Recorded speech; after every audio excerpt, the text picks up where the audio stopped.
Halo, perkenalkan saya Novianti Putri dari kelas A1 NIM 19104168770, mata kuliah perilaku organisasi, dosen Pak Adi Mursalin, SEMM Kelas. Saya akan menjelaskan ringkasan tantangan dan peluang di era digital disruption.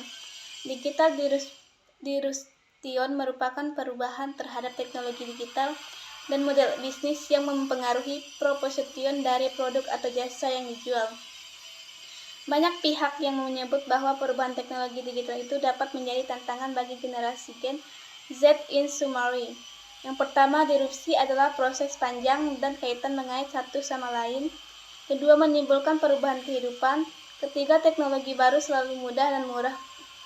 Keempat, menciptakan pasar baru atau new market from the bottom of the pyramid.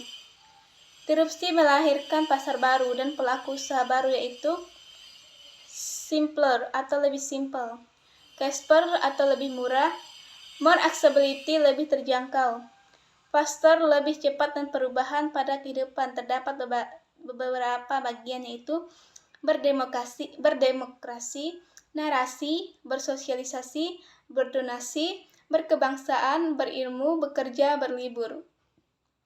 Dalam situasi seperti ini sangat menguntungkan di mana adanya teknologi digital. Bayangkan kalau kita tidak bisa pergi ke sekolah, namun karena adanya teknologi digital, kita bisa tetap belajar. Sekarang ilmu berubah datang ke kita. Ada beberapa perubahan yang terjadi ketika pandemi. Dua perubahan. Yang pertama dari measure prioritas konsumen kesehatan, home, digital fatigue, donut ekonomi, 6 ledakan 10 ekonomi serta kehidupan.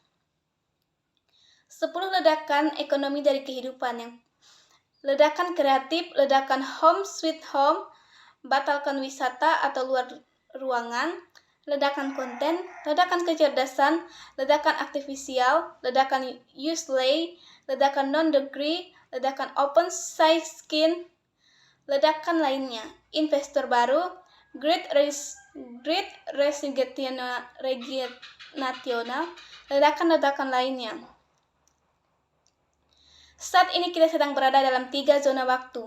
Yang pertama, 3 zona waktu yang terbelah dua. Kedua, membentuk 2 narasi yang berbeda hari esok atau kemarin.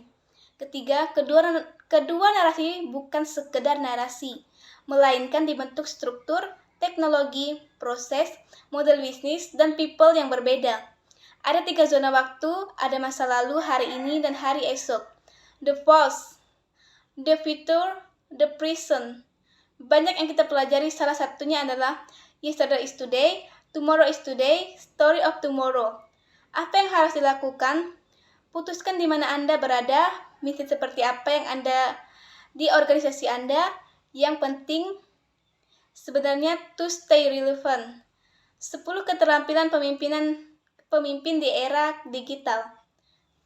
Keluar dari perangkap masa lalu, customer obsessed, creating new story, exploration, ecosystem building atau collaborative, menguji kebenaran, time management atau manajemen waktu, mengatur ritme waktu tidur, profitable or binary portable, stay relevant. Digital disruption merupakan perubahan terhadap teknologi digital dan model bisnis yang mempengaruhi volume proposition dari produk atau jasa yang dijual. Digital disruption memang menjadi tantangan, namun bisa juga Anda jadikan cambuk untuk melakukan transformasi digital secara optimal. Martens Law merupakan sebuah teori yang mengatakan bahwa perkembangan teknologi ini selalu bergerak eksponensial atau bergerak lebih cepat daripada perubahan dalam organisasi bisnis, sehingga akan muncul sebuah jarak yang cukup besar antar bisnis dengan transformasi digital yang ingin dituju. Lantas, bagaimana cara menutup jarak tersebut? Menurut Dr. Leonardus, hal yang bisa dan umum dilakukan oleh bisnis dalam menutup jarak ini adalah dengan menciptakan terobosan seperti dibentuknya gugusan tugas yang dianggap mampu beradaptasi dengan perkembangan teknologi digital seperti lebih cepat gugus. Tugas ini bersifat project based, sehingga akan ada perpisahan antara eksploitasi dan eksplorasi. Perubahan persepsi bisnis dan gaya kepemimpinan. Bila semula bisnis berjalan dengan persepsi inside out, di mana produk atau jasa yang dipasarkan harus laku.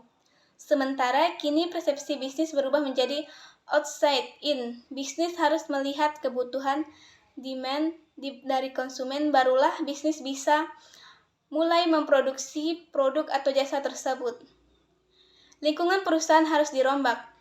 Selain persepsi bisnis dan gaya kepemimpinan, lingkungan perusahaan juga harus dimodifikasi agar dapat menjadi tempat yang nyaman untuk memunculkan inovasi-inovasi baru. Dalam lingkungan kerja yang baik, harus ada terciptanya kesempatan bagi karyawan untuk meningkatkan skill, bebas berkarya, dan membentuk nilai baru. Upaya yang harus dilakukan agar transformasi digital yang dilakukan berjalan dengan sukses dan tidak tersendat di tengah jalan, ada beberapa upaya yang perlu menjadi fokus utama sebuah perusahaan. Para petinggi perusahaan harus memiliki pemikiran serta rencana short term dan long term agar performa bisnis bisa tetap terjaga, bahkan meningkatkan selama transformasi digital. Cara mengakselerasi transformasi digital. Dr. Handels memberikan contoh kasus akselerasi transformasi digital dilakukan oleh PT Telkomsel. Dalam proses ini, 3 pilar untuk transformasi digital. Pertama adalah kompetensi utama dari PT Telkomsel, yakni connectivity, digital connectivity. Ini mencakup jaringan 2G dan 5G yang akan menyokong pilar kedua, digital platform.